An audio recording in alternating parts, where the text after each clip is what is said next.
शनिवार व्रत की कथा। शनिवार व्रत की कथा पढ़ने से दूर होते हैं सभी संकट। शनिदेव रहते हैं मेहरबान। आइए सुनते हैं शनिवार व्रत कथा। एक बार सभी ग्रहों में सर्वश्रेष्ठ होने को लेकर विवाद हो गया। जब समस्या का हल नहीं निकला तो सूर्य, चंद्र, मंगल, बुध, गुरु, शुक्र, शनि, राहु और केतु इंद्रदेव के पास गए। इंद्रदेव भी इसका निर्णय नहीं कर पाए। फिर सभी ग्रह इंद्रदेव के कहने पर पृथ्वी पर न्यायप्रिय राजा विक्रमादित्य के पास पहुंचे। राजा विक्रमादित्य के पास पहुंचकर सभी ग्रहों ने अपने आने का कारण बताया। राजा विक्रमादित्य ने काफी सोच विचार के बाद 9 धातु स्वर्ण, रजत, कांस्य, पीतल, शीशा, रांगा, जस्ता, अभ्रक और लौह से सिंहासन बनवाए। धातुओं के गुणों के अनुसार उन्हें कर्मानुसार रखवा दिया। फिर ग्रहों से अपने अपने सिंहासन पर बैठने को कहा और बोले कि जो सबसे पहले बैठेगा वही श्रेष्ठ होगा। राजा विक्रमादित्य के निर्णय को सुनकर शनिदेव क्रोधित हो गए, क्योंकि उनका आसन लोहा सबसे आखिर में रखा था। स्वयं को सबसे छोटा जानकर वह नाराज हो गए। शनिदेव ने चेतावनी के अंदाज में कहा कि राजा, आपने मेरा अपमान किया है, आप मेरी शक्तियों से परिचित नहीं है। शनि की महादशा में व्यक्ति का सर्वनाश हो जाता है। शनिदेव क्रोध में राजा की सभा से चले गए। लेकिन कुछ दिन बाद राजा विक्रमादित्य पर शनि की महादशा शुरू हो गई। शनिदेव घोड़ों का व्यापारी बनकर उनके राज्य में आए। राजा विक्रमादित्य ने उनके घोड़े खरीदने का आदेश दिया। एक बार राजा विक्रमादित्य उनमें से एक घोड़े पर सवारी कर रहे थे तो वो घोड़ा उन्हें जंगल में ले गया और गायब हो गया।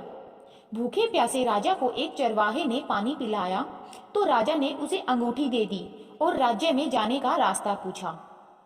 नगर में आकर राजा विक्रमादित्य एक सेठ के यहाँ आराम कर रहे थे। राजा के कुछ देर वहां बैठने पर सेठ की बहुत कमाई हुई। उसने उन्हें भाग्यवान व्यक्ति समझा और अपने घर ले गया। सेठ के घर में सोने का हार खूंटी पर लटका था। सेठ घर से बाहर गया तो एक आश्चर्यजनक घटना घटी। अचानक हार गायब हो गया। सेठ ने राजा पर चोरी का आरोप लगा दिया और नगरी के राजा ने राजा विक्रमादित्य के हाथ पैर कटवा दिए। एक तेली को राजा विक्रमादित्य की दशा पर दया आ गई। इसके बाद राजा विक्रमादित्य पर शनि की महादशा खत्म हो गई। वर्षा ऋतु में वह मल्हार गा रहे थे। उस राज्य की राजकुमारी मनभाविनी ने राजा के मेघ मल्हार सुनकर और मोहित हो गई और उससे विवाह करने की जिद करने लगी। राज्य के राजा ने अपनी बेटी का विवाह राजा विक्रमादित्य से करवा दिया। वह दोनों तेली के घर में रहने लगे। एक रात शनिदेव ने राजा विक्रमादित्य को स्वप्न में दर्शन दिए और कहा कि तुमने मुझे छोटा कहने का परिणाम देख लिया। तब राजा विक्रमादित्य ने शनिदेव से क्षमा मांगी और कहा कि जो उनकी कथा सुनेगा और व्रत रखेगा उसे शनि दशा में कोई दुख नहीं होगा। शनिदेव ने राजा विक्रमादित्य के हाथ पैर वापस लौटा दिए। शनिदेव के चमत्कार से सेठ का हार भी वापस अपनी जगह पर लौट आया।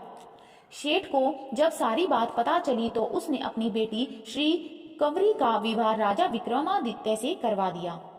राजा विक्रमादित्य अपनी 2 पत्नियों मनभाविनी और श्री कंवरी के साथ अपने राज्य लौट आए।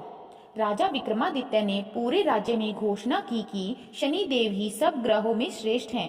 शनिवार को शनिदेव की पूजा, कथा और व्रत करने वालों पर वह प्रसन्न होते हैं।